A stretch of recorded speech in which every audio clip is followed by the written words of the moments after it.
Hello, hello, pubbers. Welcome. Yeah, not quite ready.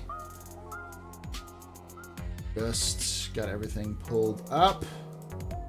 Welcome to the Astropub. Welcome to Galactic Historian Office Hours. This is where I talk mostly about lore, but we talk a lot about just Star Citizen in general. Just kind of hang out and talk Star Citizen.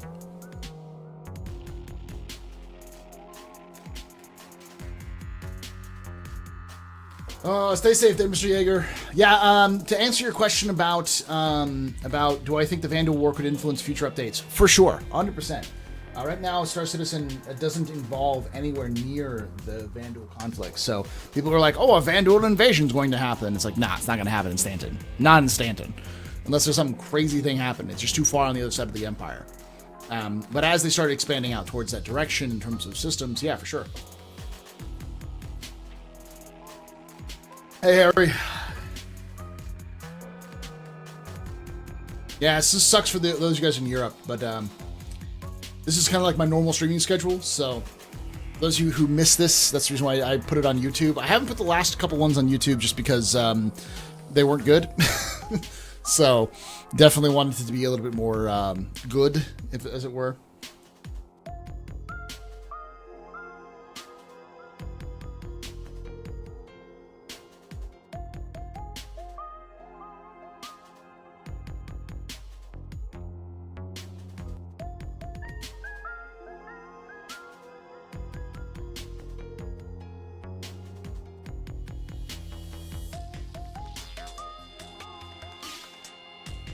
Doing good there, Dano. Doing good. Dano, Frank, Harry Johnson, Stuart, G Sharp, Ghost, Saturn, Vulpin Cloud. Welcome everybody. Ezil. Welcome everybody. Welcome to the Astropub. Smithy, Joe Bob. Welcome, man. Question: did they remove the AUEC from the stores? What? Why did they remove the AUEC from the store? They removed AUEC from the store? Good. I didn't know they did. Question: are we getting ready? When are we getting ship to station docking? Sometime soon, not this year.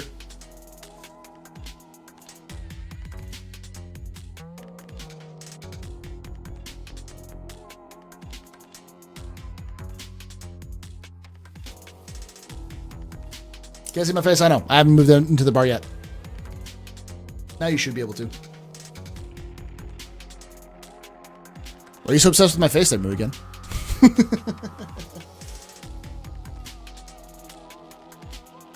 You should still see the play holder, yeah. I just hadn't moved over. Hey, Tom. How you doing, buddy?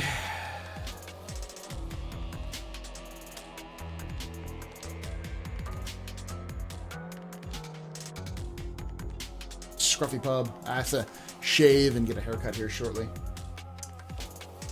On all of the sound effects off the captain's table question thing.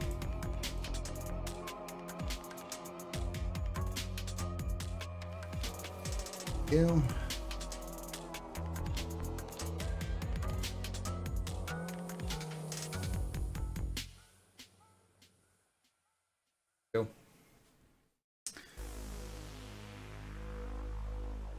The Carrot Captain's Table. Thank Mr. Haskaha. Let me put his link in chat so you guys can do that. This is his picture. He does fantastic work. Go send him some love. They did remove UEC from the store. United with Critics entry is still there, but it's a big empty. Good. I'm glad they removed it. I hate the idea of buying UEC. It's really a bad way of making money. Heard an interesting theory that Addison will win election, and that's why it'll trigger the XenoThreat to start attacking Stanton. I don't know why that would be. XenoThreat hates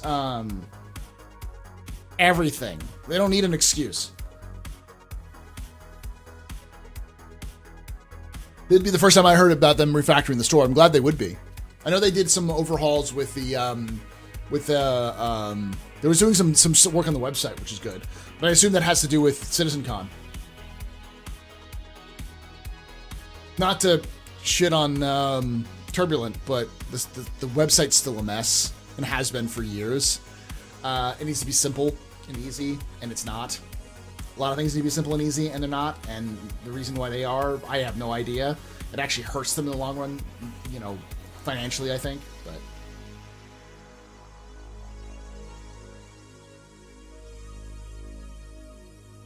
thank you so much for them. 10 pounds, 10 quid. Thank you, Harry Johnson.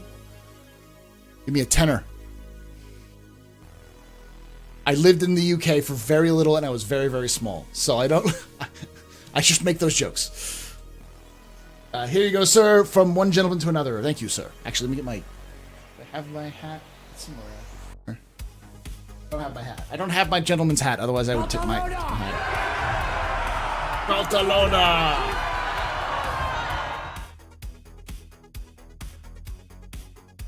Thank you, my man. Thank you. Means a lot.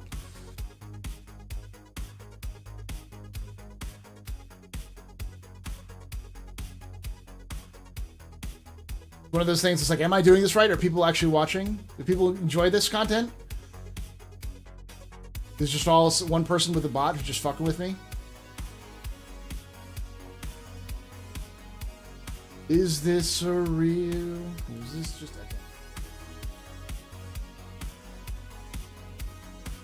Thank you, my man. So, let's talk about what the theme for today is, and we'll just kind of talk about whatever, take your questions and everything, which is Citizen Day. So, let me see who reminded me properly. Corey Dan reminded me specifically that Citizen Day is coming up, which is October 10th. And I had completely forgotten about it. So Citizen Day is the in-lore celebration of CitizenCon. It's held on October 10th, Standard Earth Time, and it was introduced by Aaron Toy specifically to celebrate the UEE in a way that wasn't dealing with Mezzers. It was like Aaron Toy was the first non-Mezzer Imperator, and her kind of creation of Citizen Day was more of a kind of a celebration of the average citizen of the UEE rather than the previous kind of glorification of the Mezzers. It usually takes place on Terra, which is interesting.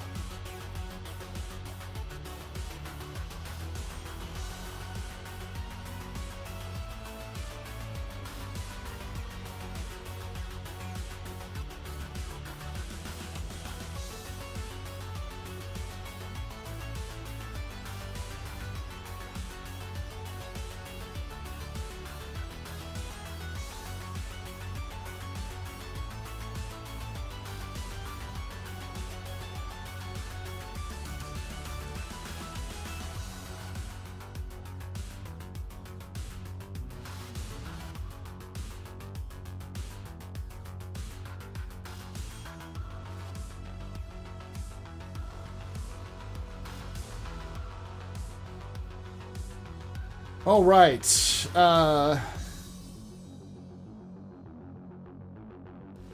right. For centuries, Citizen Day is holding the first Citizen Con.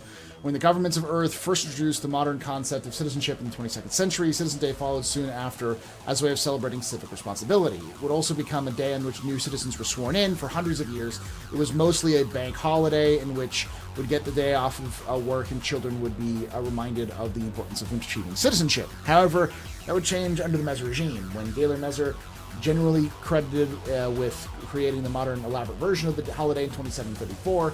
Records released under the Historical Truth Act revealed that it was actually proposed by high-level military advisors. At the time, the surge in Vandal raids in the Tiber system had the military concerned. The troops were suffering losses and resources stretched thin, and they were worried that they'd redeploy forces from the Para line to the Tiber line.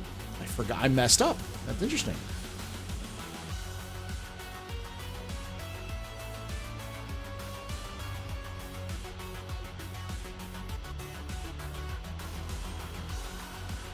So whenever you see something like, whenever CitizenCon is hosted in Austin, in lore, it's hosted in New Austin. So CitizenCon 2948 was in New Austin. 2949 was in Manchester, I think. It wasn't Frankfurt, right? It was Manchester. Which was on Earth. And then there's Frankfurt, which is on Earth. And then it goes to LA. I think it's at LA as well. I think there's only one other. It's the only time it's ever hosted off of Earth in lore is when it goes to Austin. So essentially, it's a citizen swearing day. It's the day when military soldiers who are officially discharged from the military, and anybody who earns citizenship through other means will then get to swear. Do their citizenship swearing in ceremony, where they swear in their citizenship, their loyalty to the UEE, and it's a bank holiday. So think of it as kind of like Memorial Day. But citizenship is a huge deal in the UEE because citizenship is a way of limiting the number of voters without limiting the number of participants. The idea being that the people who participate in government over a huge empire. We're talking like billions of people per planet. So you're talking about a massive numbers of people who are voting. The scale of voting is unfathomable. It would be like the entire planet of Earth voting on the same day, on the same person, and that's one planet. Times that by 70, and you've got yourself the UEE. So plus you've got potential people who are serving, all the kind of stuff. So citizenship was an attempt to allow for people to participate in international government, as it were, at least at the time when it was first created. And you have a voice in it. who also were vested in it. You know, because you don't have to just serve in the military to become a citizen. You can do other things to do so as well. Yeah, it's explicitly stolen from the Starship Troopers universe, but I also think that it's a clever way of dealing with it that Heinlein didn't really explain. He did it as more of a way of like, hey, people need to be vested into the citizenship in order to do so. The way that the UEE does it is less as a way of vesting people with interest. That's kind of the part of it, but most of it is, you know, we have too many people. It would be impossible for us to vote all at once without some Herculean effort and way too much expense. It would be way too expensive to try to do democracy on that scale. It's never been done before, it never would be done. So the idea is that democracy still works for civilians. They can still vote in their own home planet, and that makes most of the difference anyways, because planets make most of the laws. It's a federal republic. The UEE is. So like the planets have a lot of autonomy. And they're in charge of enforcing the laws, mostly. The local authorities are. So, essentially the only people who can vote for senators and imperators and hold some various small perks are citizens. But at that point, like, if you're dealing with multi like planetary governments, if you're dealing with like corporations, you just be a citizen. It makes a lot more sense. Are there trillions in Star Citizens? Yes. I don't know if any planet has trillions on it. Maybe Terra, but they're like, for instance, ArcCorp has billions of people on it. It probably has as much, if not more, people on ArcCorp as there are on planet Earth, and it's a super Earth. Remember, it's twice the size of Earth in lore. Terra is another super Earth, and it probably has trillions of people on it.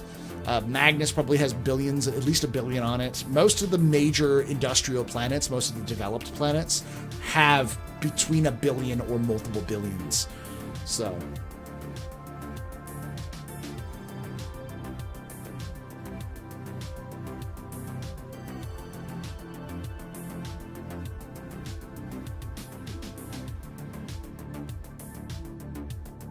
I've been hearing rumors that XenoThreat. It's possible due to Addison being transitionalist. No, Addison's not a transitionalist. Addison is a independent. Later, Isel, thanks for hanging out. We've been hearing rumors that the XenoThreat, instead of CitizenCon, what is XenoThreat, and are there actual factish things that would verify this? Watching this SE Leaks guys give me a headache. So yes, there are audio files which have been leaked, which have specifically mentioned XenoThreat, and XenoThreat itself is actually a group in lore. They're actually out of the Pyro station, out of Pyro system, and their XenoThreat is made up of mostly ex-military, leadership is at least mostly ex-military, but they're all disenfranchised from the UEE. They all think that they're space racists. They're like the space Proud Boys, is the best way of putting it. They're super right-wing extremists who have no problem committing violence because they think that everyone is being coerced by the Xenos, by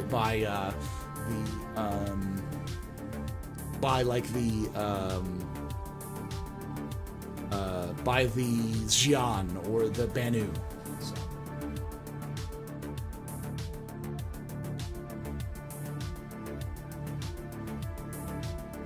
Space militia on steroids. Yeah, militia isn't a good term for them. They're a gang. Like they are not a like a political movement. They are not like no legitimate politician would ever link their name to XenoThreat, because XenoThreat. So for this, you don't know, XenoThreat owns Pyro. Like there are multiple outlaw groups that are in Pyro. XenoThreat is the one that owns it. They own Ruin Station, which means they own Pyro. Now, they don't own all of Ruin Station. Parts of Ruin Station are controlled by other groups. They constantly fight over it. Think Necromunda, the Underhives of Necromunda, if those of you guys who are in 40k. they're like just the top gang in Necromunda kind of thing. So they don't just have resources. They have the resources of an entire system, but they have very little in the ways of actual structure in terms of like military structure. They have resources, they have gusto, and they have some training and a lot of experience, but not a lot of like actual coordination. Exactly, until another gang runs them out.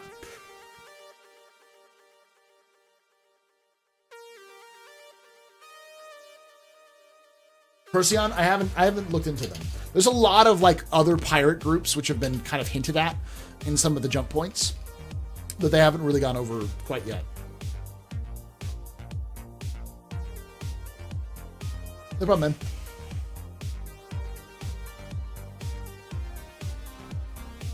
And no, you're likely not going to be able to side with XenoThreat. Because the thing about XenoThreat is that XenoThreat is not just a threat to the ruling order of Stanton, they're a threat to everyone. They probably would likely take swipes at any of the local gangs. Ninetails probably would fight them. Dusters and Nova Riders would probably fight them as well. All of the syndicates 100% would punch them in the dick. And then you have the advocacy, and then you have Crusader Security, you have Hurston Security, you've got Blackjack Security, who runs ArcCorp, you have the security that controls with Microtech. No one in Stanton wants the XenoThreat in their space. So, and XenoThreat would probably not want you in their ranks anyways. They're that paranoid, you know. Hey, Ray. Yeah, they're kind of like that one faction in Freelancer that hate everybody. Like, you will not side with them. It won't be possible to side with them. Because nobody, like, they're not like the Bandul, but they're definitely not fun.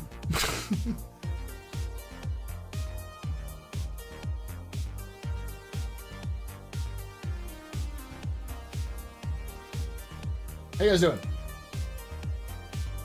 Yeah. They're fanatical xenophobes from Stellaris.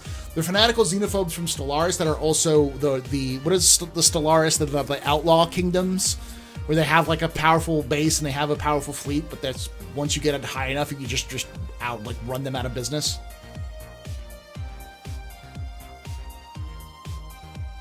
Nice. Mark. So we were first talking about Citizen Day, but people asked about possibly XenoThreat coming in for CitizenCon. Is it plausible? Yes, but those files have been in the game since December, and XenoThreat has been in part of the lore for 4 years now.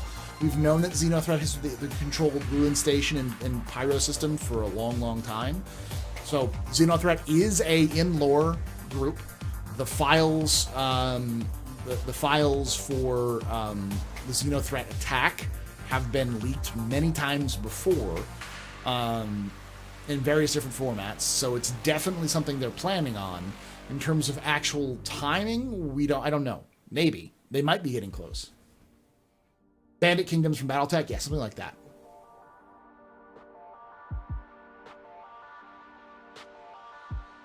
That's very much what they are.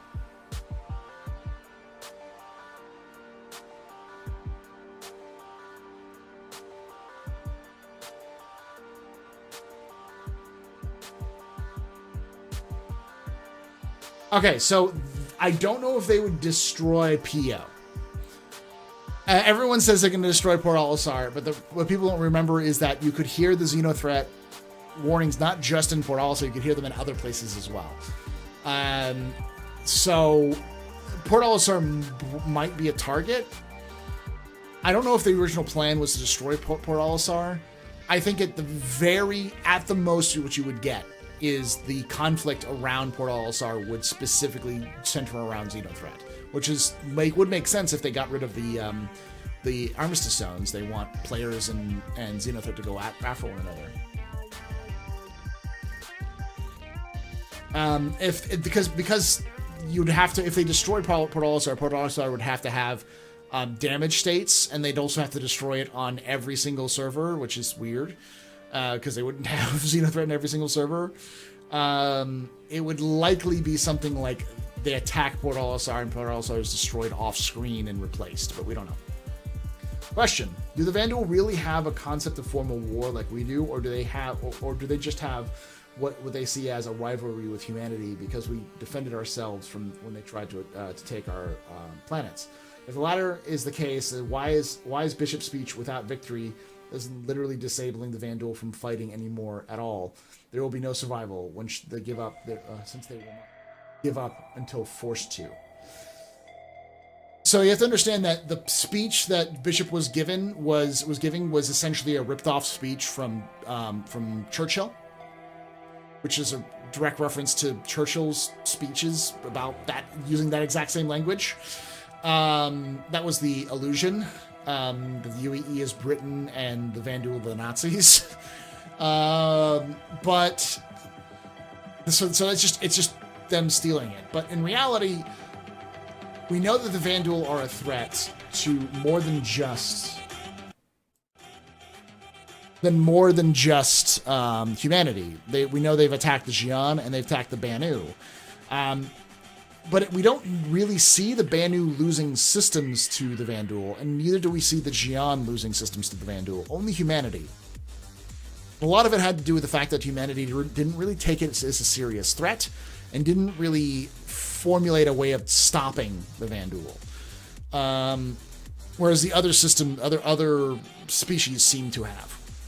So I think at least in Bishop's mind, the idea, and probably in the mind of a lot of the high command who are in charge of the military, the concept of fighting with the Vandal or going to war with the Vandal is to bloody them so bad that we become less of a target. Because the Vandal at their heart are raiders. They are not warriors. They are not conquerors, really. They use land and move on. They are a nomadic species that is focused mostly on acquiring resources from an area and then moving on from that area. Conflict is in their nature. It seems to be part of their culture. But, you never know. Vandal might be as likely to fight one another as they are to fight humanity. It seems like humanity just seems like a target because they're weak. It wasn't until the fall of Tiber that you have or the fall of Orion that you start to see the Vandal raids increase.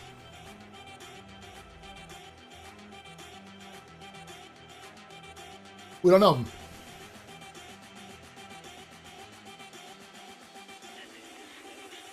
Hey, Hammer. Sure, but CO is a station they need to replace. Yes, it is a station they need to replace, but I don't know if they'd have to develop destruction states for PO in order to destroy it. So I don't know. I think that was just because that's from the days of when people also thought that PO was that it was going to be a Vandal attack on PO, and I said that Port Olisar might be attacked, but it's likely not Vandal. If you looked at the history of how speeches go, that speech seemed less like a Vandal speech and more like an outlaw speech, and I was right. From all the leaks, I was right. I'm going to say it again to the microphone directly. I was right. So other people were making predictions too, and they were wrong. So I'm not saying I'm right all the time. I'm just saying I don't think Port Olisar necessarily will be destroyed from this raid. I could be wrong, but my track record isn't terrible.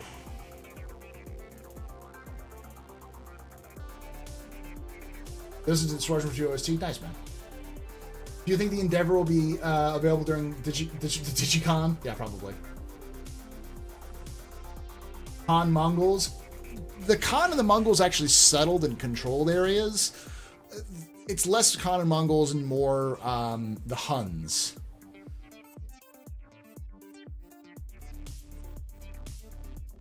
Because it's an older model that needs to get replaced is the reason why they're so focused on Port Olisar being destroyed. And to be honest, it's an iconic thing. If there was one thing that needed to be destroyed, that deserves a Viking funeral, it's Port Olisar. Will there be a digital goodies pack? I don't know, man. I do not know about that.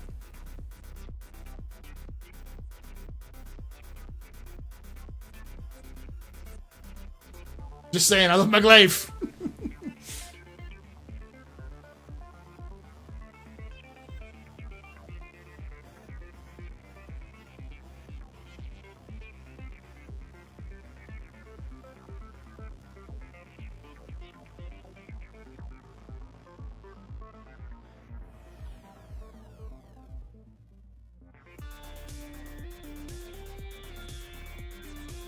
Hey, why not? How you doing, buddy? Otherwise, yes, Citizen Day. So Citizen Day is many things. It's the same day as CitizenCon. It's also this first day of voting. So there's probably going to be some sort of event where you can earn extra money by doing CitizenCon or Citizen Day gift exchanges. PO is a demo? Yes. PO needs to get abandoned state like SBK or Gundo when they replace it. Yeah, maybe. It would make sense. It would make sense to do a big send-off, a Viking funeral for something like PO to be damaged beyond replacement, and then they replace it with a or beyond repair, and then they replace it with another station, and PO just still is in orbit. It's just a wreck, monument, kind of thing.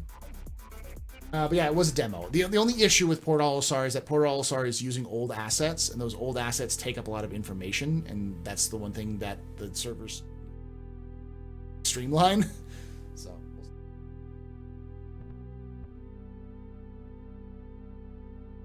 yeah, I don't know. Like, I will say that I'm doubtful of many of the predictions of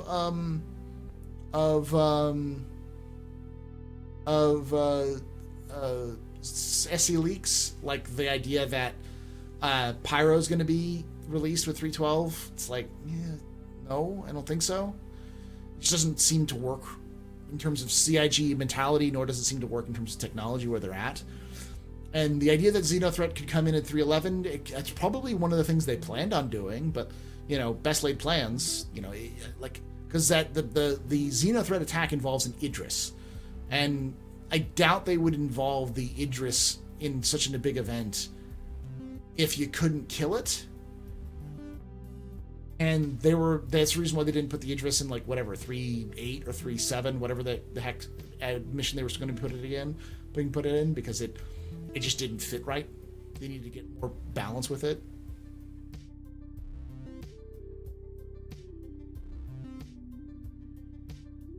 Didn't CIG say Pyro wouldn't be until 4.0? Yeah, exactly. They said they wouldn't be until 4.0 because of milestones. So we know when it's coming in. When Pyro's coming in is when 4.0 comes out. I think PO should have its turrets go rogue and attack us. Let us take it down. Hey, man. I'm all for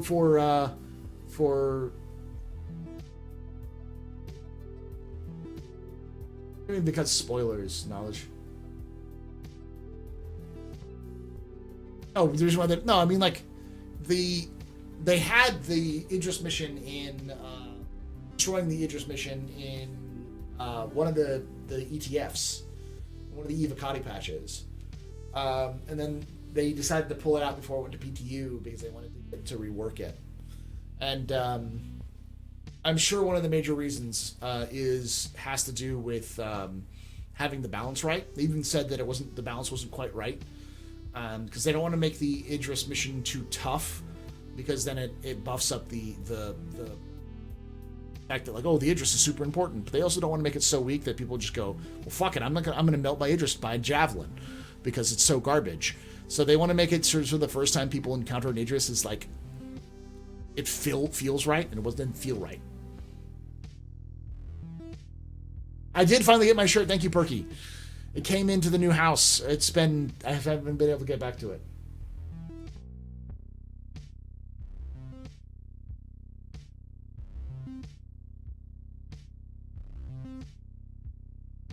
Alpha Dalio, I don't know what you just said. Did the UAE dabble in genetic manipulation? What do you mean dabble? They jumped into the deep end and then splashed around in it. They sink themselves in, fully immersed into the into genetic manipulation and guzzle. Why do you think everyone looks the same in Star Citizen? And why do you think everyone is quote unquote perfect looking? There's no blemishing. There's no fat people in Star Citizen. In lore, that's because everyone is genetically manipulated from birth. It's the reason why humans lived like 200 years in lore.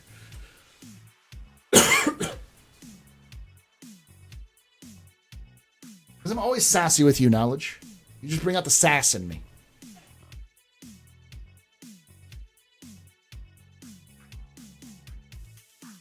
Genetic manipulation, exactly.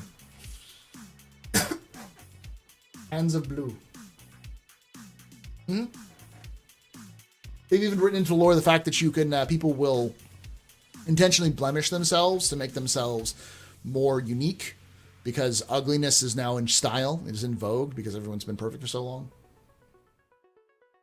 Any advice on the 600i ship? The person to talk to about the 600i would be Mike, would be Darklaw. Go talk to Darklaw. He has the Orca, which is a pretty beastly ship. The turrets were broken in one of the recent patches, so they just don't work. But when those turrets are working, it's actually pretty good.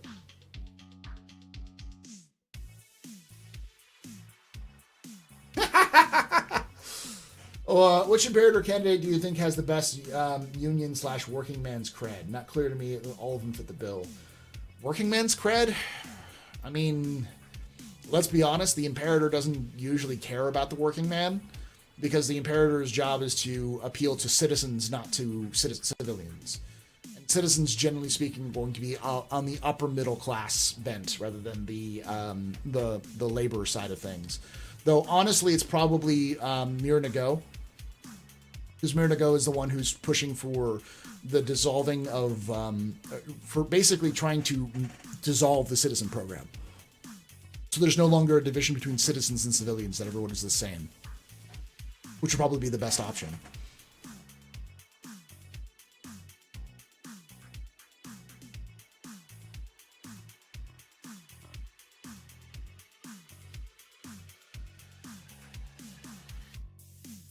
You don't see many, like, I think the closest genetically engineered thing you see is, in reality, would be something like the mice that glowed. There's no real gene for cat ears. Not that I know of.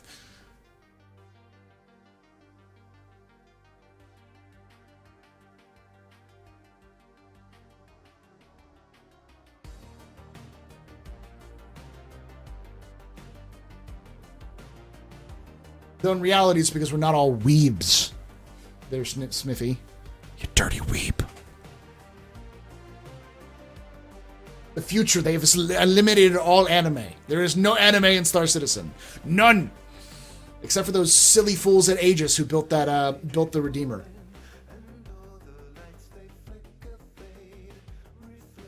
Can't you glow then? I don't know. Sounds like a personal problem there, Smithy. Blame your parents. Are there some of those plants on Microtech engineered to a degree? All of them are on Microtech. The ones that you see inside the domes on New Babbage, yeah, those are all genetically engineered. Is homelessness a problem in the UEE? As far as I know, yes and no. It depends on the system you're in.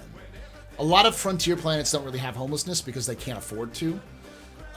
Places like Microtech, and probably not, because they wouldn't be able to live. ArcCorp and Hurston, yes. But they usually also don't have a problem with jobs. Like Lorville and all the areas around Lorville, you definitely work. Probably have a shitty home, but you have a home. Because it's just no lack of jobs in Lorville, because it's all shit. ArcCorp probably has more homelessness than Lorville, but we don't know 100% about the homelessness issues.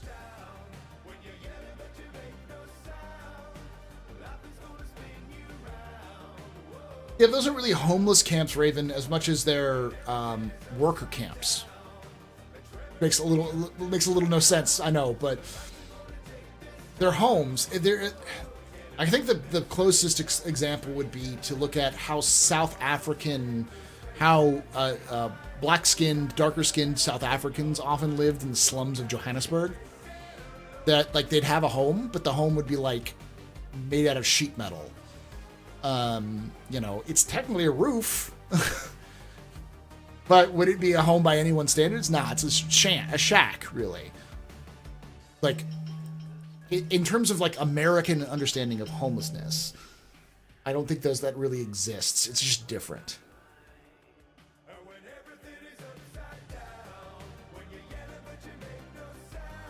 How do you like 311? I'm pleased with the groundwork for the future game content. Yeah, it's a little slim. 311's okay, but it's a little slim in terms of content. It feels a lot like an empty husk in comparison to other patches. Refugee camps, yeah. Doesn't matter if we vote for the election because the devs could just choose any one of the campaigners. That's true, Harry Johnson. They could just choose whichever one they want. Do I think they would? I feel like they would. They have an idea of who they want to win, but I don't think they have 100%. I think I've backtracked a little bit from my prediction that it has to be,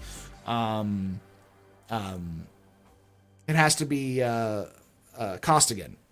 I think they probably have an idea of who they want to win, but it's probably a toss-up between multiple candidates. I can tell you one thing. Freaking the centralist candidate has got no chance in hell. Nobody likes the centralist candidate. I think it's probably Mirnago, Leilani Addison, or Titus Costigan would probably be the breakdown. I don't think Paul, whatever his name is, sorry, fellow Paul, no, and then the other one I don't think it would win either. Content will be PvP. There's more content than PvP, man.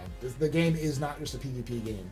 As much as that PvP is a huge part of it, it needs more content than just PvP. I think everyone's downplaying the armistice changes in 3.11 because it was a late edition. It doesn't change that much, It doesn't really change the experience that much. Most people will play as if it's still there. And in fact, it still shows up on your HUD because they haven't removed it yet.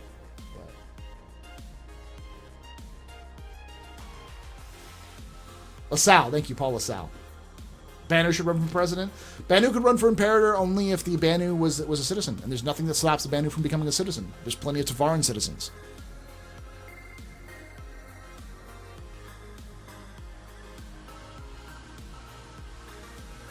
Right, I don't think I'm going to Hurston after release, or really after we get multiple systems.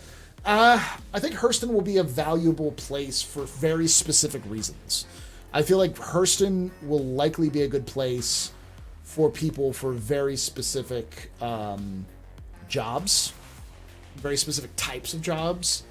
Because you got to remember that Hurston's a weapons manufacturer, so you might be able to get access to very limited edition guns, ship weapons, or handheld guns that only Hurston manufactures, or you might get a discount on Hurston weapons.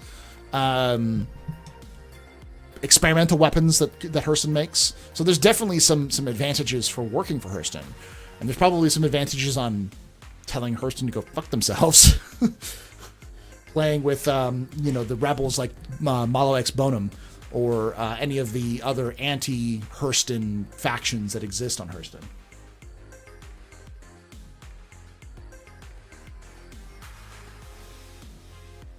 Hey, Pickle, how you doing, buddy? Yes. I mean, I am the Esosuli of internet.jpeg spaceship lore. Or internet spaceship.jpg lore. That's what it is. Exactly.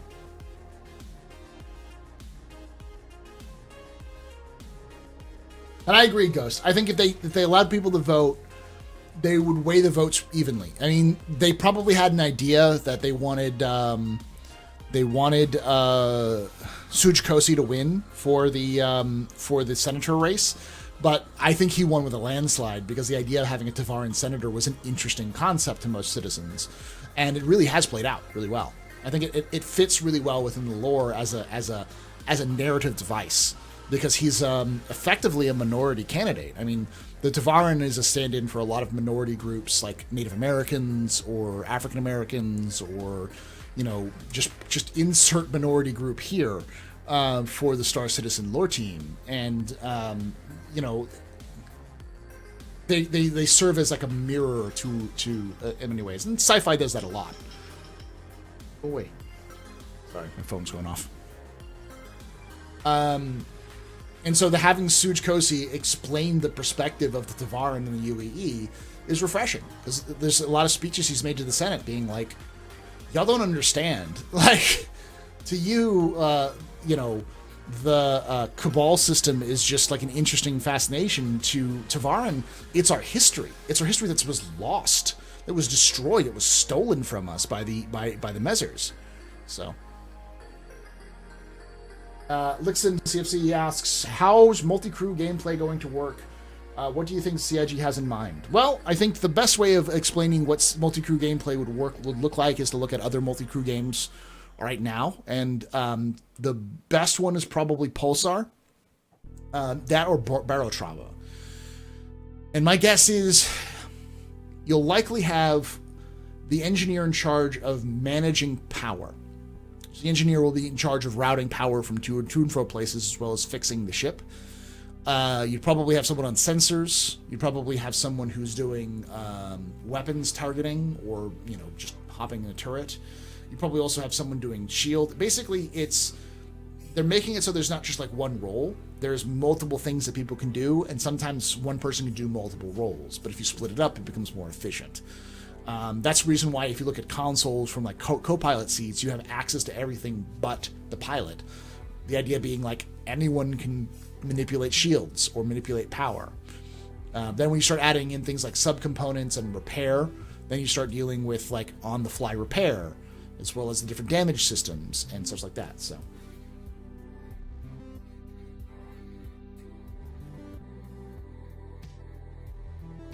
But aren't modern Tavarans studiously uninterested in their lore? That's Banu. Modern Tavaran are very interested in their lore, but they're not in their own past. But they're not very interested in necessarily going back there.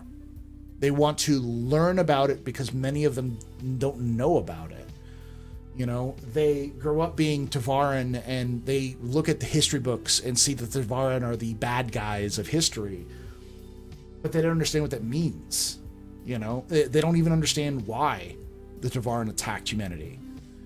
They can read it from the human perspective, but they don't understand it from their own perspective. All they understand it is through kind of vague images of what was like back then. And in many cases get hate for something that they have no control over.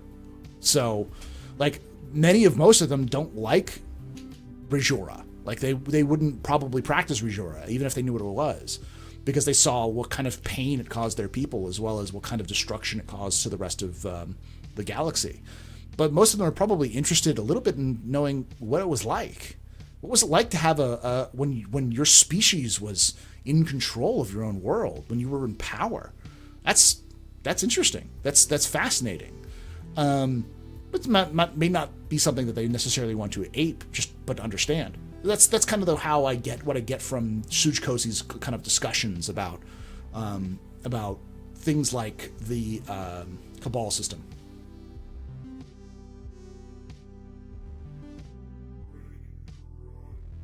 Yeah, Pulsar is a great example. If like, get some friends together. It's usually pretty cheap on Steam. Plus, it has VR. If you have VR, it's not great graphics, but it's fun.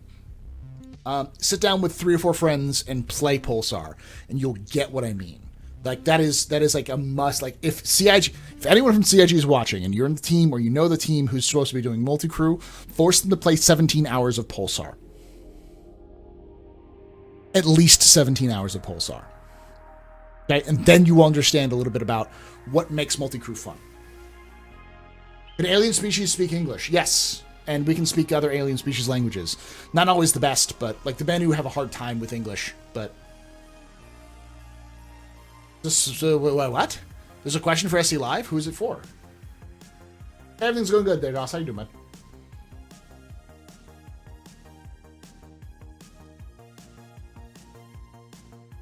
A while back, CIG released info on Oritani, and it was previously only available for subscribers.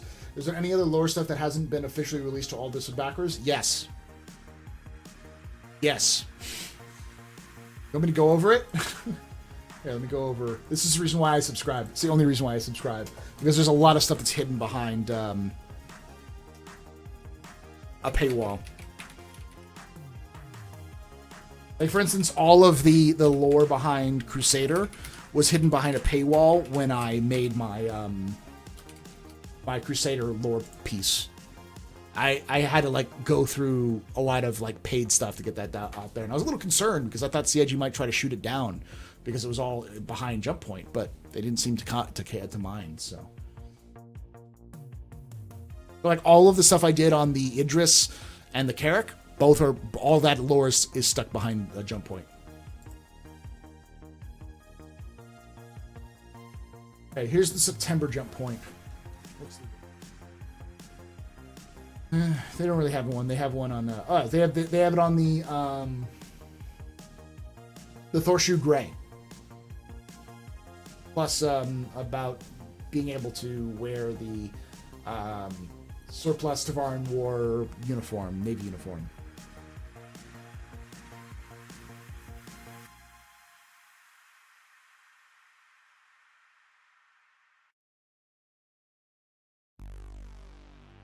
I didn't know that was the case, but I have addressed that. I actually made a video on the election and the candidates and everything else like that.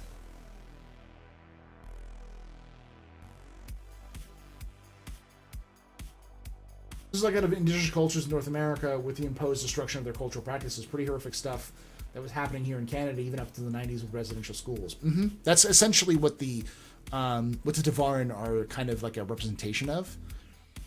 I mean, they destroyed their own culture to a degree, but like they want it, like blaming them is kind of like blaming the victim.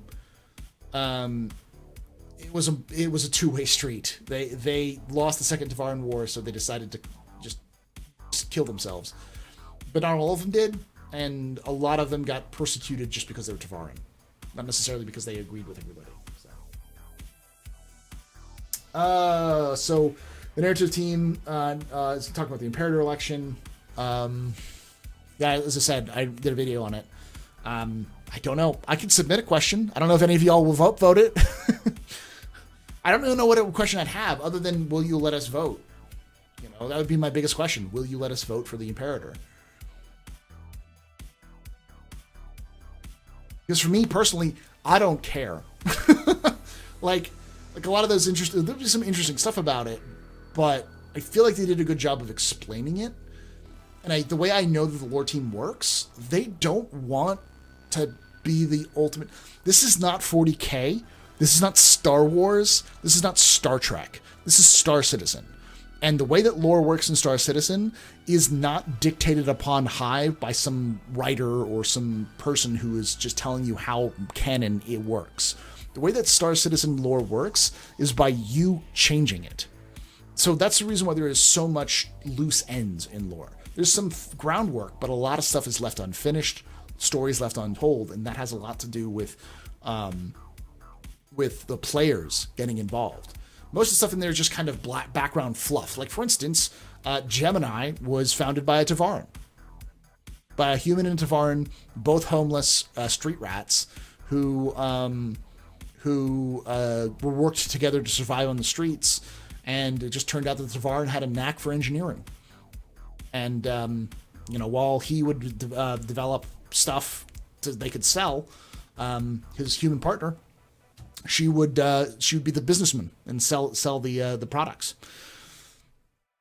And that fact, eventually they led to realizing they could make hand cannons for a living. And that fact got them enough money to start opening up a business, but they hid the fact that the chief engineer behind all their weapons was a Tavaran. And he was a Tavaran in the sense that, like, he was a species Tavaran, but he never knew any other Tavaran. Most Tavaran don't. They grow up in human society, eating human food, living in human lives. So he was a Tavaran in name only. All of his stuff was just him. But it was they were super freaked out by the idea that that a Tavaran was that they couldn't reveal that he was a Tavaran because of the xenophobic nature of the Mezzers. It wasn't revealed until after the fall of the Mezzers that he was a Tavaran, which actually got more interesting, which got the people back interested in Gemini because it was such an oddity. There's an awesome Hades moment on Noodle Stream today. He was in a freelancer and there was reflections in the cockpit windows of the naked characters. It gave him a pretty good surprise when someone pointed out to him, oh, damn. I asked about an in-game inauguration. That'd be kind of cool, yeah. Per Star Citizen Live post, they are going to have players vote. Don't need asking questions. Thank you, Lorcan. I'm voting for Mir Nago. I don't think she's going to win, but I'm voting for Mir Nago. And remember, if you guys want to know who to vote for, one of the best guides that are out there, the only guide that it's out there on the voters, on who to vote for, is the Star Citizen Star Citizen lore, or I can't remember what is it. It's why I put that. Anyways, Galactic Historian report, where I do a report on how the system works, who the parties are, and who the candidates are. So check it out.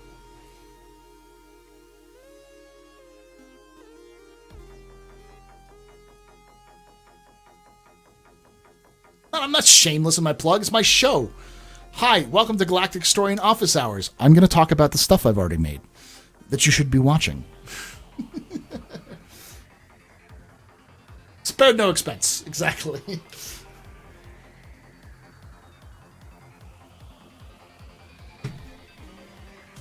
I will shill for myself every single time. I'm just an old-fashioned cowboy. I like Nago too. I'm a single-issue voter for protecting the synth world. I'm not really a single-issue voter. I don't like Nago's stance on the Vanduul, which is more, let's talk it out. Like, nah. Let's not talk with the Vanduul. Vanduul don't appreciate talking. They appreciate a red-hot, smoking Cossack armed shotgun that barrel to their chest. That's the only thing that can stop a Vanduul. That it's Vanduul respect. There's no way you're gonna get me to talk to the Vanduul. Yeah, exactly.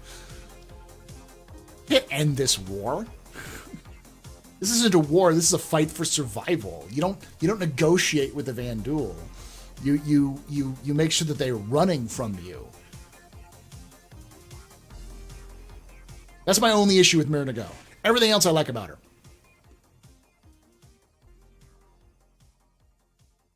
So one thing I agree with the Centralists on is that, sometimes the only good Xeno is a dead Xeno. Just, I like the Xi'an. I think the Xi'an are on a turning point themselves. And the Banu, who doesn't like the Banu? The Banu are the most likable species in the galaxy. Because, yeah, they'll sell you into slavery, but god damn it, they're so friendly.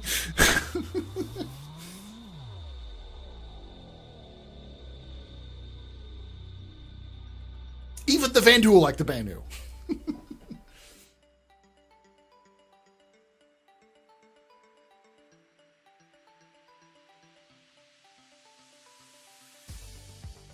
Thank you for that Prime sub there, Dime Block. Also, thank you for all the subscribes and the that £10 is there earlier there.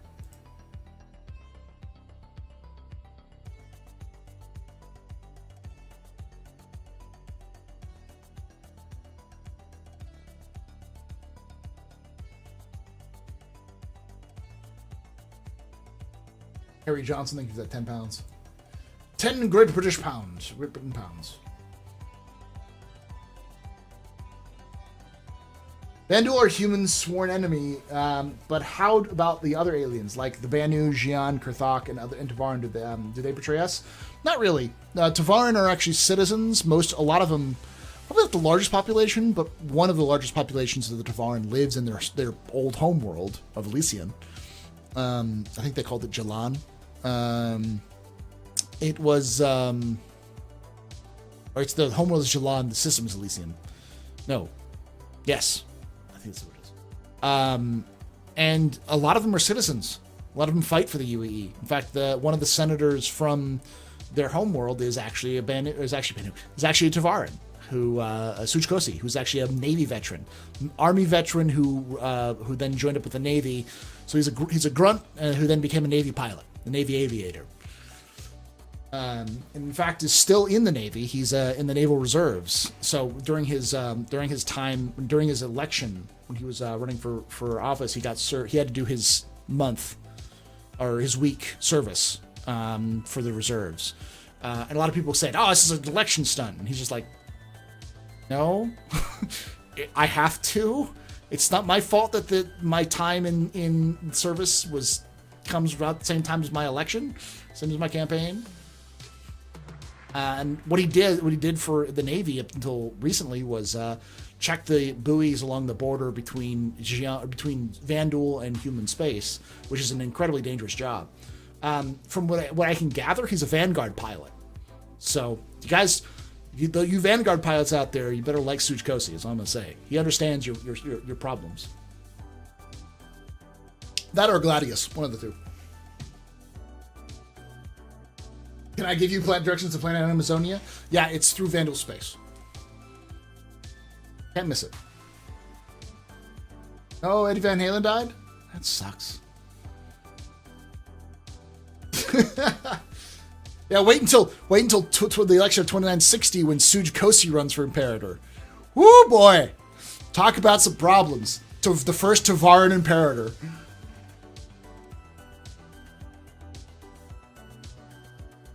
How much do you think we're missing the maps of the alien systems? A lot. Though I do have the old map. I do have the old maps systems map. Because I have this, which I showed off earlier, but I don't think it's ever made it to a recorded version. An official Star Citizen map. I think I got it at CitizenCon.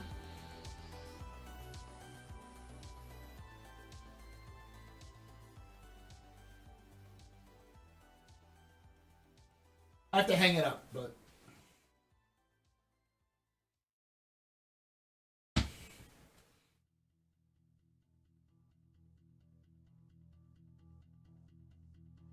Why is the Banu Defender so small? Oh, I didn't see that there, Doc. Sorry. How would the Banu fit in it? Crouch? I don't know. It may also just be that they built it for human sizes, not Banu sizes.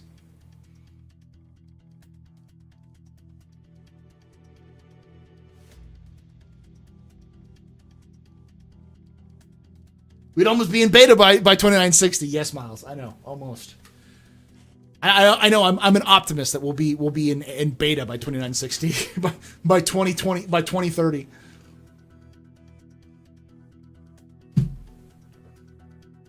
They put the teenage Banu in it.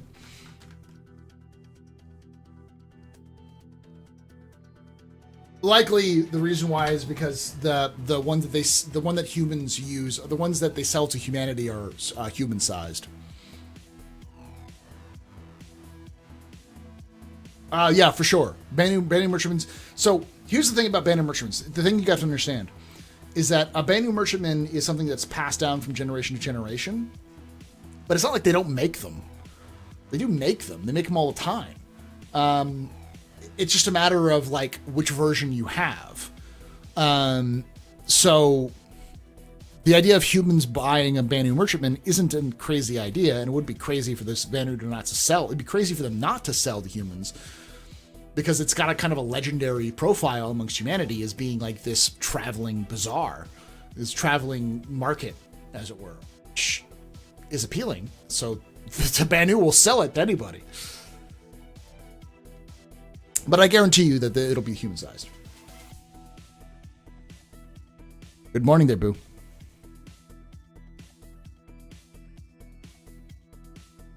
I think in the I'm thinking back to the Sujkosi thing is that he flew gladiuses, but I don't think that makes a lot of sense. Why would you fly gladiuses to in long range? Gladius and long range don't work together, especially if you're doing ground-based missions. It makes a lot more sense to have been flying a Vanguard. Let me look that up real quick.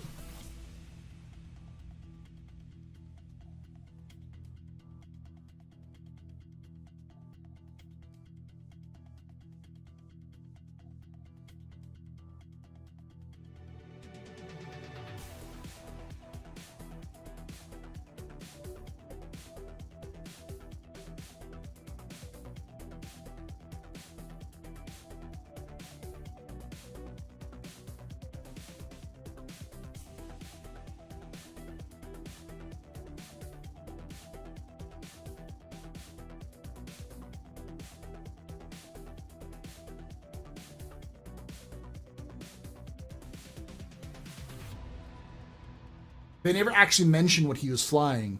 When he went back on to do his week, his reserve week, Sujkosi was actually instructing pilots at MacArthur about how to repair beacons, because that's what he did when he was in the Navy. Is he repaired early warning beacons between Vanduul and human space. And this was shortly after Vega 2, the attack on Vega 2, so it makes a lot of sense that he would choose to go back when he did, because it was A, good for his campaign, but also B, great for, it was exactly what they needed at the time, was experienced pilots who were good at repairing those beacons to come back and teach the younger pilots how to do it. Because he'd been doing it for years before he started running for Senate. Yeah, it wouldn't work for that job. It'd be the Vanguard job. I think that'd be a Vanguard, maybe like a Redeemer or a Valkyrie, but most likely a Vanguard, because it has the thing that has the fuel and the range and the toughness, as well as the space.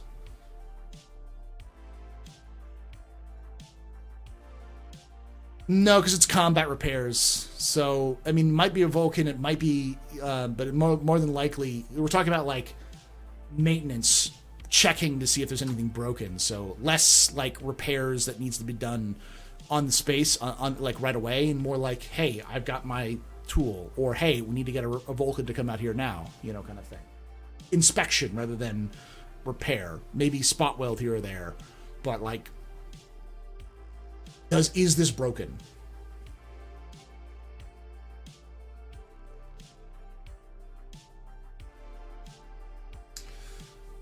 So custom design for just for humans. Yes. What's the Vandals' relationship with the Xi'an or the Tavaran pre-First Tavaran War? Are they openly hostile species except for the Banu? They still fight the Banu. We don't know about any Tavaran. Actually, we do. The Tavaran have been known to go to war with the Vanduul. They didn't have the first contact for the Tavaran for any alien species was humanity. That was their first contact, and that was why they went to war. But after the fall of the homeworld, after the fall of Olympus. So after the end of the First Tavaran War, before the Second Tavaran War, after the fall of Olympus, when the UEES Olympus became the kind of a pirate stronghold. I think it's in Null. Null is on the edge of Vanduul space, and the pirate lord of the Olympus is a Vanduul. Not Vanduul, is a Tavaran. And he has been known to rally the pirates, the local pirates, against Vanduul incursions. So, I mean, it makes sense. To them, essentially, the Vanduul are just them. They're just a rival pirate gang, because that's what they act like. So, of course, they'd fight the Vanduul. Mm-hmm. They're openly hostile to everybody. They're openly hostile to Xi'an for sure. We've had at least one concept art of the Vanduul and the Xi'an just fucking each other up. They don't like one another. They hate one another. We also probably don't see a lot of Xi'an Vanduul relationships because the Xi'an are on the other side of the Empire. So if they do experience the Vanduul, it's the fringes of their empire. But yeah, the Xi'an talk with humanity because they can see that they can reason with. The fact that the Vanduul don't even respond to hails by humans would mean that the Xi'an would just probably use their full military strength against them. Which is probably the reason why the Vanduul don't fuck with the Xi'an, because the Xi'an's military strength is equal, if not greater, than humanity's. And they would definitely be a hard target to raid. And again, they're raiders. So their purpose isn't to necessarily conquer or fight. Their purpose is to control and then leave. So easy targets are better than hard targets.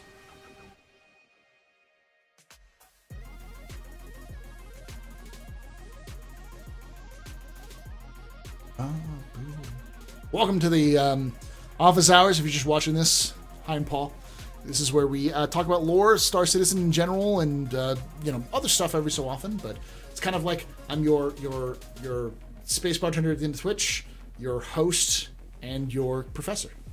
That's why I have all of them. It was originally designed as just kind of like a lore talk shop, but.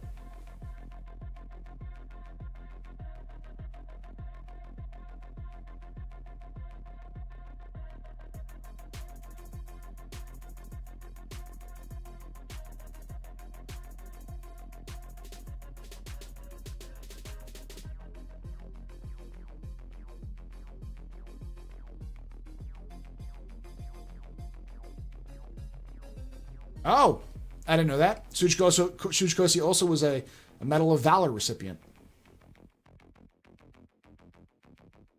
Discharged in 2928, but it's been a naval reservist ever since. He'd been a naval reservist for 20 years. Damn. He'd be spending his week on MacArthur, instructing pilots on how to repair deep space sensors, like the ones monitoring jump point into Elysium from the Vanduul-controlled Vanguard system. Oh yeah, I forgot. Elysium is also on Vanduul space. So yeah, I don't think they encountered the Vanduul, but yes, the Tevarin would definitely have encountered the Vanduul after the First Tevarin War, and yes, they definitely don't like the Vanduul. Have a good one there, Smithy. Thanks for hanging out, man. Hey, Alcinor, how you doing, buddy? So the Vanduul have an enlarged medulla oblongata. Yes. I don't know what that means.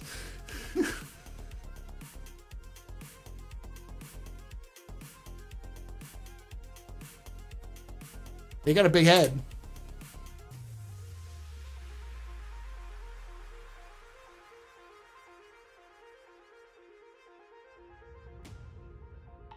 They sneeze and vomit a lot, I guess. I don't know.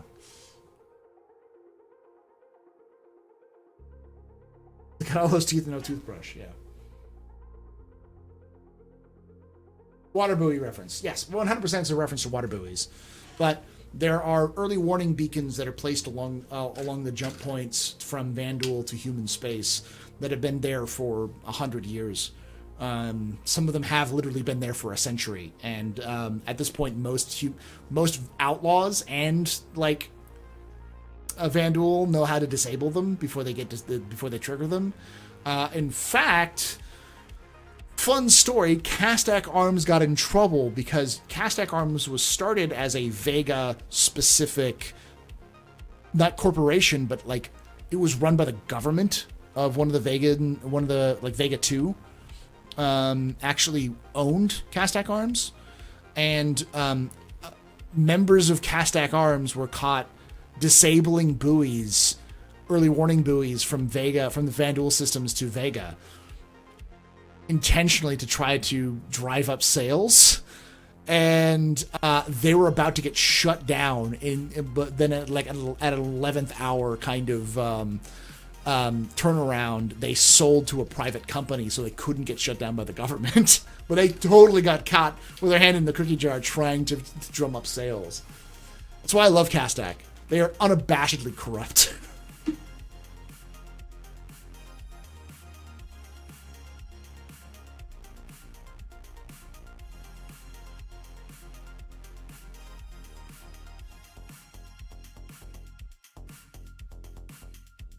It's a Waterboy movie reference. I didn't watch the Waterboy. Oh, you said Waterboy, not buoy. I get you. No, didn't get the reference. I have seen lots of Adam Sandler movies. That's actually one of the few Adam Sandler movies I've never watched. How extensive is the Banu trade with the Vanduul? Not extensive. It's spotty, and it's only with certain Vanduul clans. I think I've seen somewhere that the Vanduul have had at least some limited trade interaction with the Banu. Yeah. Johnny Nash. Damn, there's so many people died today. Fuck, man.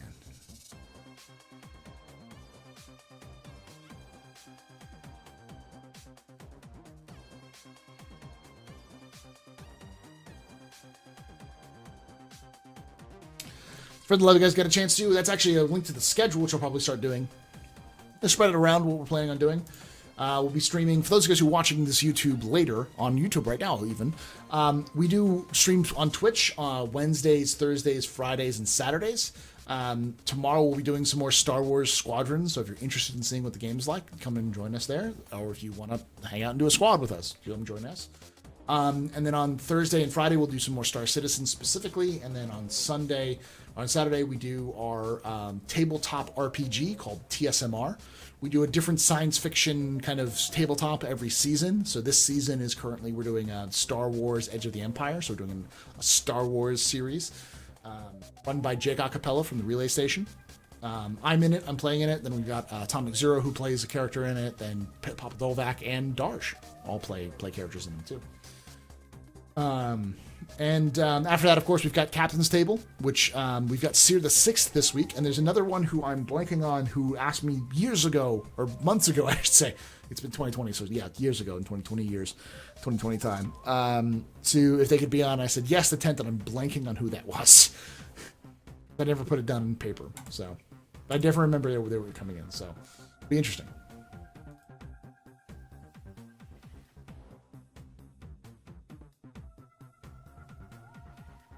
Johnny Nash, apparently. The Shield. A friend of mine's grandmother died today as well.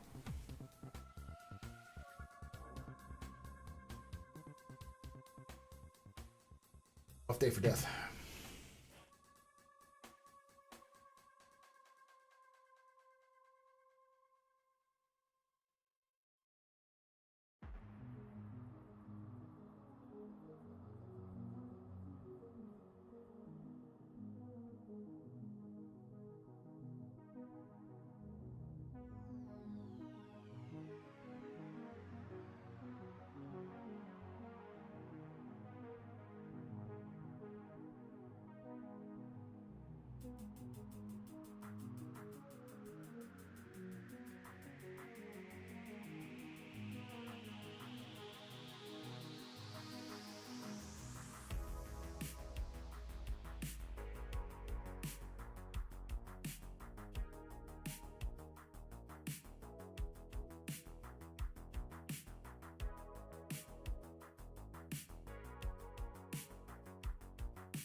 Thoughts on Quarterdeck? It's a prison. I don't want to be sent there. Is that what you're asking? Azure, I posted a link to the scene in the meme channel on Discord. Okay, I'll have to watch it. Woo! Hey, Athimon. Hey, Mion. How you, buddy? Just type it out. Meme it out.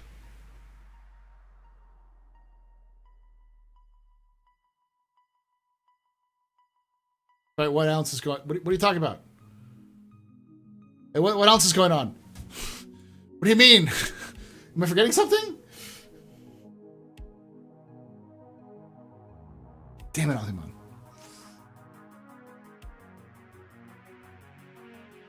Oh, I mean, yeah, there's lots of stuff that could go wrong with antimatter in prisons. Ah, thanks, nice, so Shield. When do you think we'll see Quanta? Not sure. Don't know. Not sure. I'm not sure. I think we'll probably see it sometime at the earliest next year, though I'm not counting on it next year. I'm counting on it in 2 years. There's still a lot of stuff up in the air for them to do it in the background. They definitely have to get things like the iCache in. I don't know if they'll necessarily need server meshing, but that's probably a good idea. 2 hours. That's right, Q-Pen. 2 hours. That's when we'll see Quanta. We'll see Quanta in 2 hours.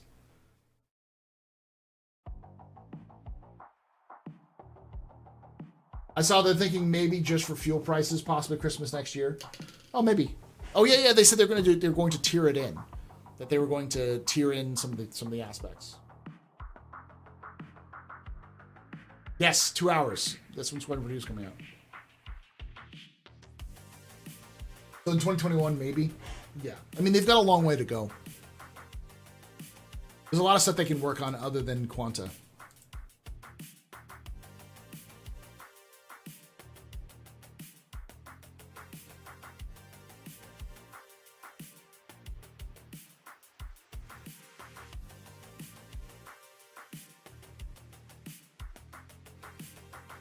Oh yeah, the Talon. Oh, the Gladius. There was actually a Gladius lore piece, which actually doesn't have a lot of lore on it, which I haven't... I may have to do an updated Gladius take.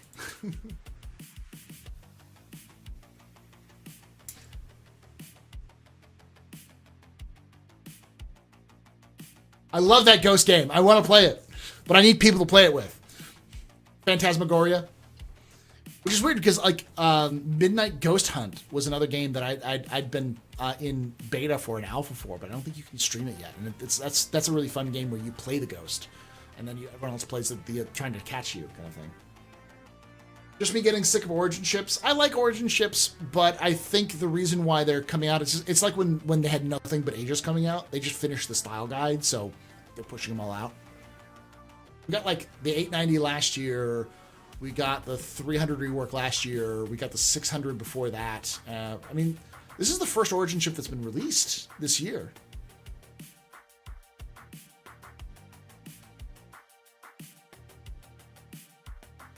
You watch everyone play it? I haven't even seen it being played. I just like the idea of a co-op ghost hunting game. That sounds fantastic. Yeah, like... Connie bad. Fix Connie, please. It's like, yeah, we know. I think CIG, my hope is what CIG does is they pick the very loud people who are saying the Connie needs to get fixed, and what they're doing is they're doing that to the Taurus. So the Connie Taurus is getting the full rework, and then they'll go back and do what they did to Taurus to the rest of the Connies. That's my hope.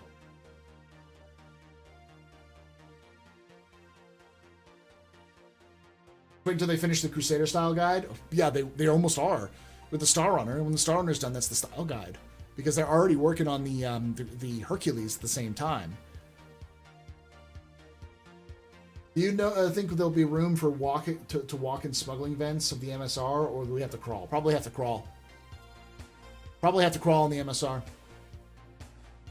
Just a few streams a day, so hard to stay away from it. Well, it's like Among Us or Fall Guys. It's like following that trend, which I like, and I think that makes sense. The fact that you have games like Fall Guys, Among Us, and Phantasmagoria being very popular on Twitch and just in general in the gaming community, we can't be near one another anymore. So any game that requires community experience where people have to like not physically but like actually play together is kind of like a stand-in for a lot of that. So there's a lot of like also vicariousness seeing people play together. It's one of the reasons why I really like playing like Star Wars Squadrons is because it's playing with other people, you know. Do I think there'll be a new ship on sale on October 10th? 100%. Every year they do a ship's concept ship. Usually a big one, and then usually a small one that's like a straight to release. Every CitizenCon, and I don't doubt they'll do the same. blows to have the manufacturer and have it made in game. Get back to if you have insurance. What? Either Hercules, yeah. That's what I'm thinking. They have the files open for the Connies, for the Taurus, and the docking the docking. So redoing so the Connie to rebuild it. They also fix the things. Yeah, I think most people don't care too much about the internals of the Connie. There's probably some small rework they need to do for it, but the biggest thing is the shield holes, which are big, and then also the cockpit needs to get changed with all the struts. Something more along the lines of the Mantis would be something people want. Hey, White Wolf, doing good.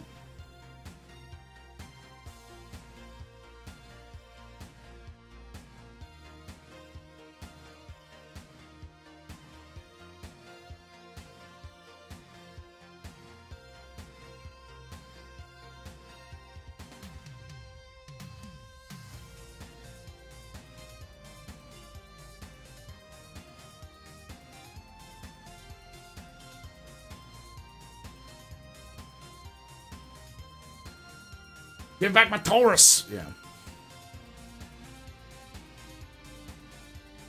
Yeah, I'm interested. I'm definitely gonna do a piece on probably a short video on Citizen Day this week.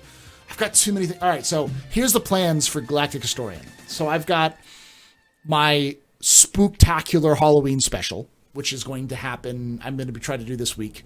I'm probably going to do a Citizen Day kind of short video, just kind of covering Citizen Day, and I'll probably not get the spooktacular one done until I'll finish the writing today, this week, and then I'll probably do the Citizen Day one, get that filmed, recorded, and everything like that by the end of the week, and release it for next week.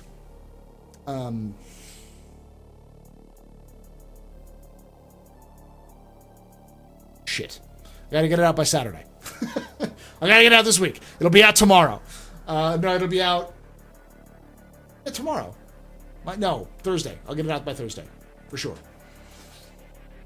It'll be on a very short timetable. And then then I'll do the spooktacular one. And then while I'm working on the spooktacular one, I have to re-edit and rework my one that I'm going to do on the lore, a basic starter lore guide for Cyberpunk 2077. Because I got to get that out sometime in early November before that comes out. Because that'll be a thing. And if you guys like that, I'll do more of those as well. So. Do I think the RSI Odin will be the next concept in October 10th? I have no idea, man. I don't know if the Odin's real. You know, I don't know if it could have been real at one point. I don't know if it's still being sold. I don't know if it's still being worked on. I have no clue. The only word we have right now is SE Leaks. And I'm not saying SE Leaks is wrong or discounting them. I'm just saying I need to see it. I don't have enough trust in them quite yet. Because they also say things like Pyro is going to be surprise released by 312. And I'm like, I don't know.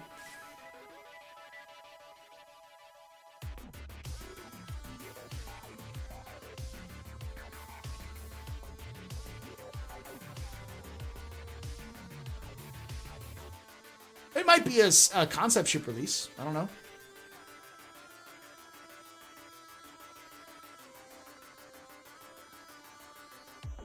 I also don't know why they would call it the RSI Odin. That doesn't make a lot of sense. Yeah, so Cyberpunk actually has a lot of lore behind it because the Cyberpunk, video game takes place in the Cyberpunk 2020 universe, which is a TTRPG, which has its own lore about the fall of society, I think nuclear war. There's been mega corporations that took over, and then things went all shitty. It's complicated, but there's a lot of shit going on. Where's the Polaris? In our dreams, Ricardo. It's in our hearts, just like Beta. It's still being worked on. They've said that they haven't even started the Polaris yet. Very interesting. It's very 1980s, but it fits with when it was made in 1987 for the first time. So.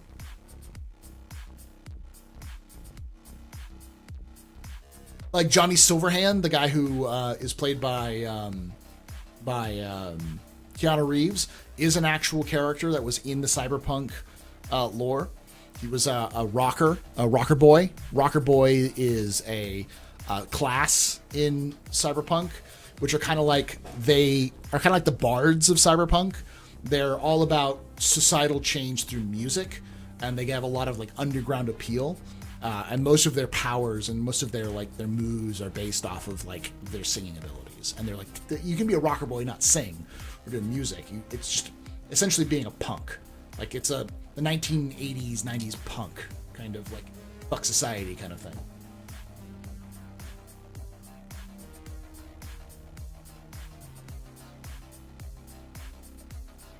Yeah. Exactly. In fact, Johnny Silverhand was involved in the major destruction of the network in 2020, or I think, yeah. He was involved in a terrorist attack that destroyed like a major network that was like a nuke.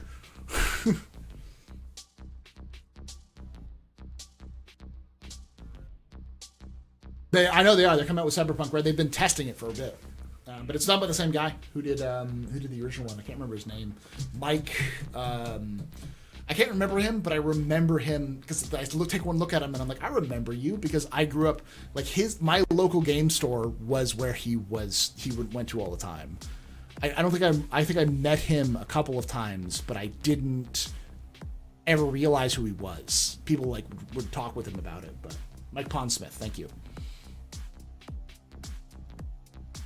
Games of Berkeley. It's my local game store. This is back before every city had 4 local game stores. Hey, Jake.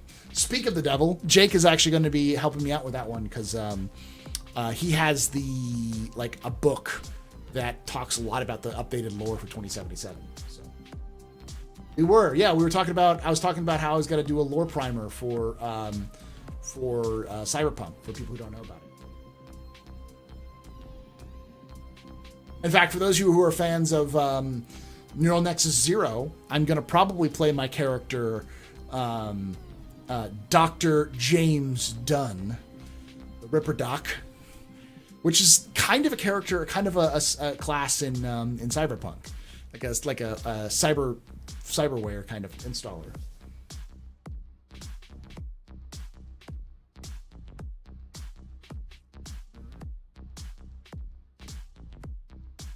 Arasaka is bad, Miltech is worse. Of course, they're both bad. They've always been bad.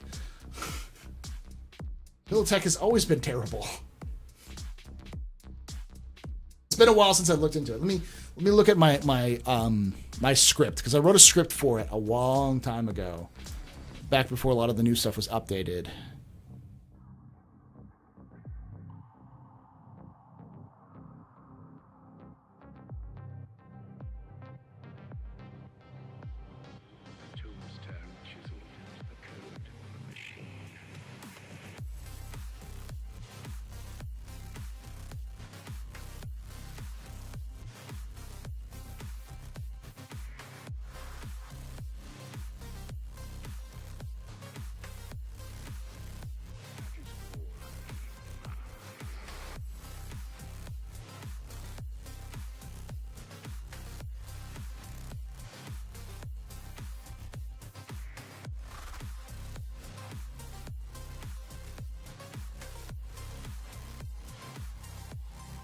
Here we go.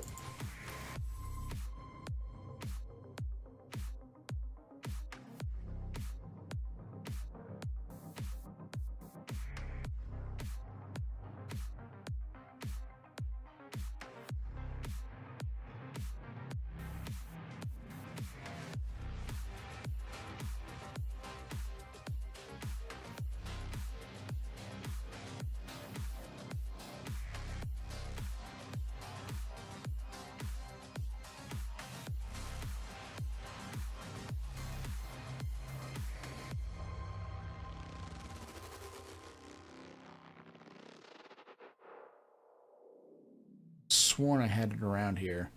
I see the Cyberpunk 2077 Why Lore Matters, but I think...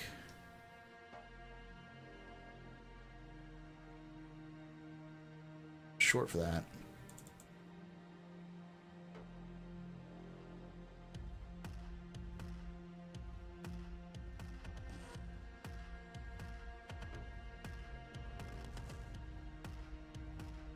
Here it is, the world of Cyberpunk.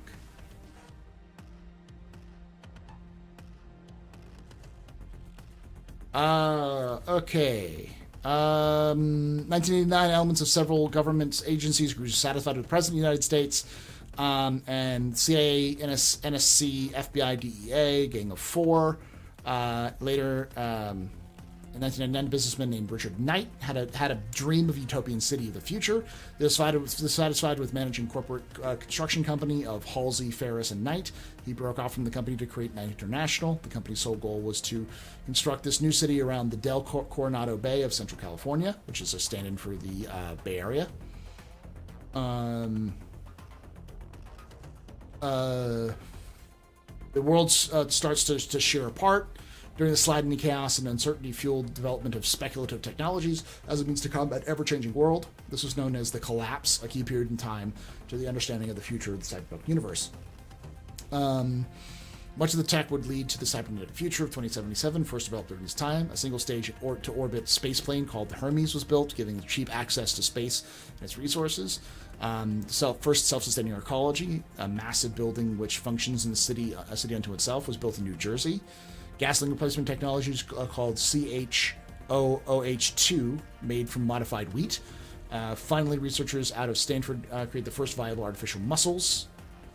In 1992, the Gang of Four released a plague into South America as a means to combat drug epidemic. 93, Colombian drug lords detonated a low-yield nuclear device in New York, utterly destroying the city. And then the stock market collapsed in 1994. The crash of 94 devastated the world economy.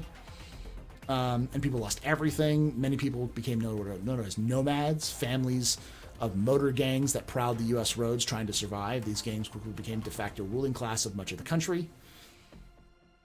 Basically, the government exists, but it really fell apart in 94 because of a total economic collapse.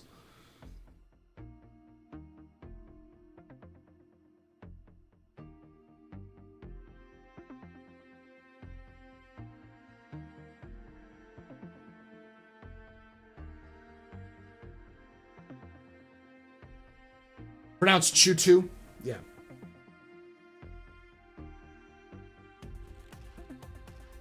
I'm just kind of going over Cyberpunk lore. Something that I wrote this. It's about 6 pages long, which means it's about 12 minutes of a update. Distress bacon. I'll have to. Thank you, Marcus the Way. Did you raid and I didn't see it? Can we get a follow come in from Marcus the Way, by the way? Who's a fantastic streamer, Star Citizen streamer, worth your time, worth your energy, worth your subscription for sure. I'm loving the last episode. The ending of the last episode, Jake, was just it was great. It was perfect. Do you own a Corsair and do you think it's being worked on? I do own a Corsair. Do I think it's being worked on? Yes, sort of.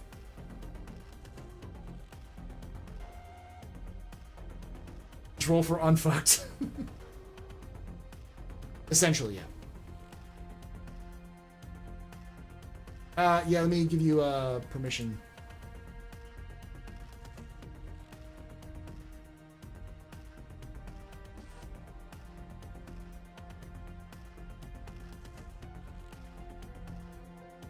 I'm glad it's only going to get worse.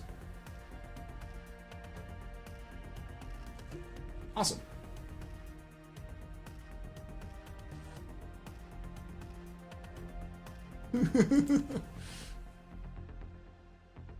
Oh, okay. Upvote.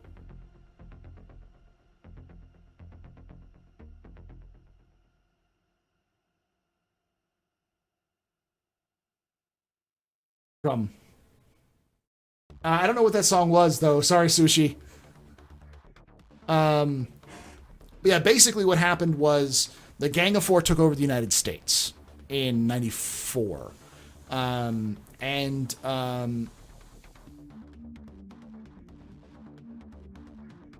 Corporations fell, and as they fell, other corporations absorbed them. leading to only a few mega corporations controlling all of the United States. And they poured money into R&D projects focusing on technology, because that was more reliable investment than just the speculative market of the stock market. Because they pulled all their money out of the stock market, they put it into researching tech. Knight basically developed Night City in the middle of all this turmoil, and then got killed.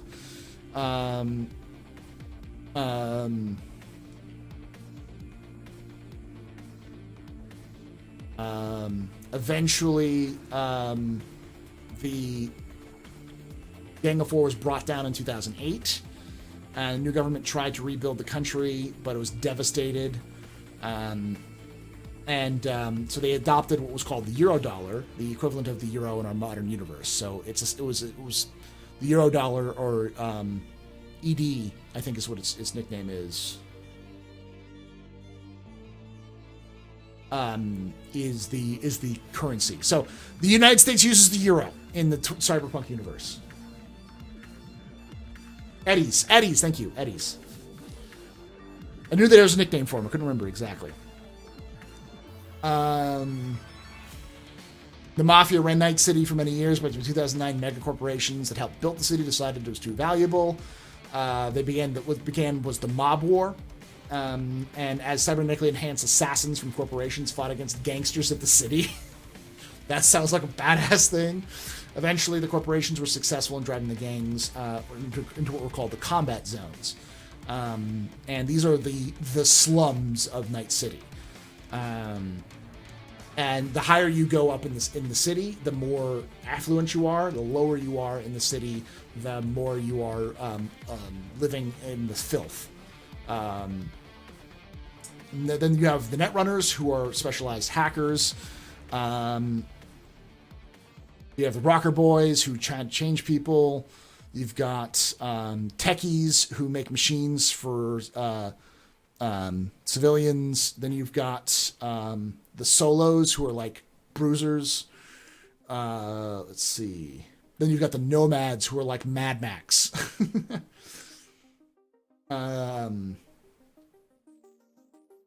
the Go Please Dolphin are the Fixers. They're smugglers, fencers, information brokers, help keep the whole wheels of society moving.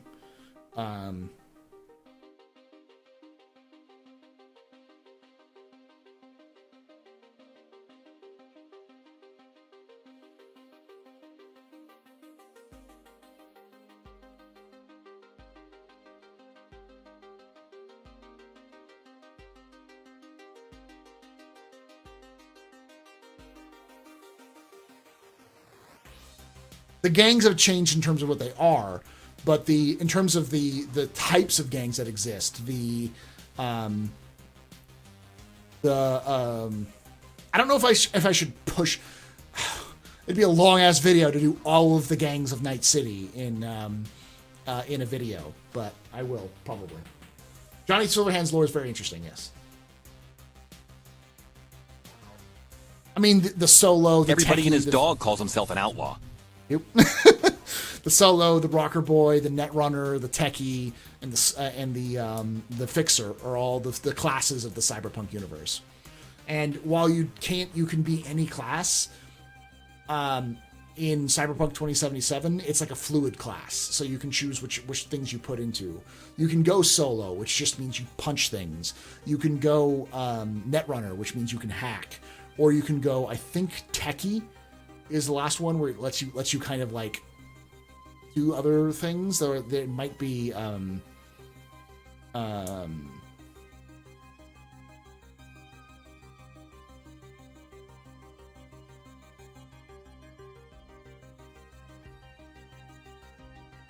boom. Well, he intentionally went go boom.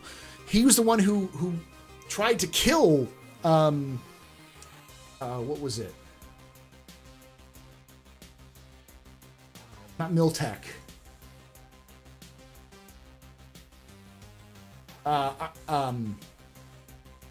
Arasaka. Didn't he try to just destroy Arasaka?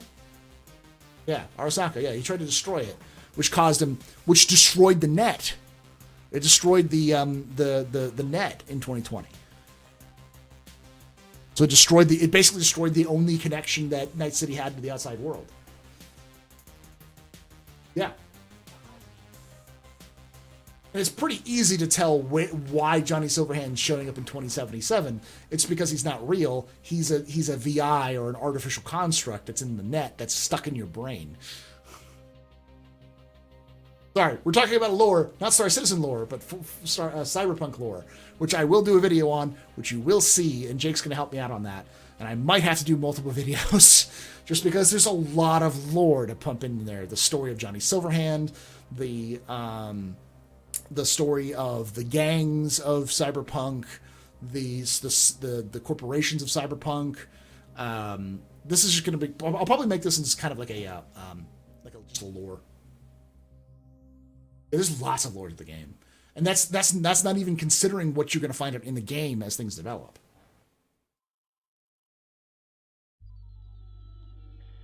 Nice, Black Intellect, nice, yeah.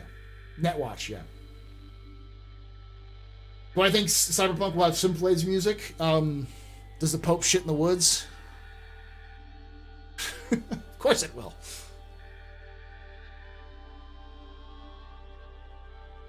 Oh, is there a Mercury lore coming in? That'd be nice. I'll actually have to make a video on the Mercury when that comes in.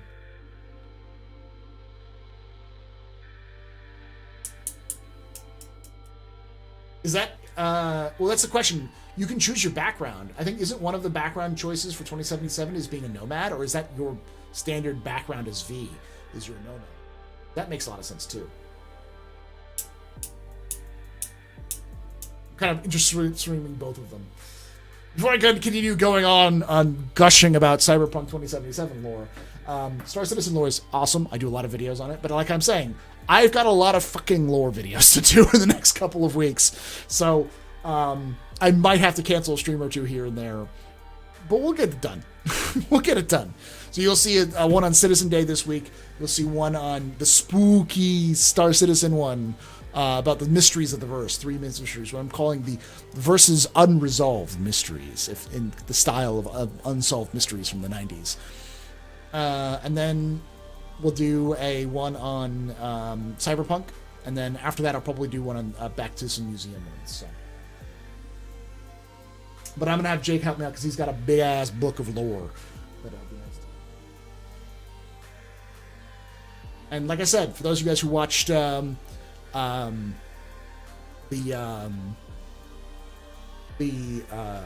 Neural Nexus Zero, I'll have my outfit for Dr. James Dunn to play as a little bit of a fixer, you know. Yeah, I'm probably going to call it out here. Thank you guys so much for hanging out with us here tonight at the Astro Pub. If you guys did enjoy this, hit that follow button if you haven't already done so. If you're watching this on YouTube, subscribe, hit the bell notification, do the like and the things in there.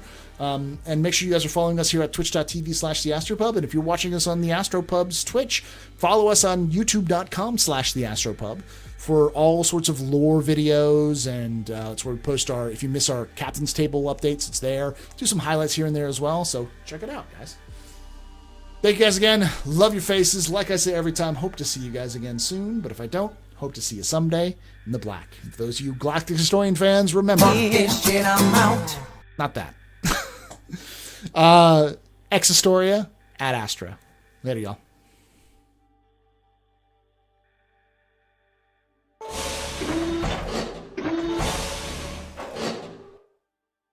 Barcelona!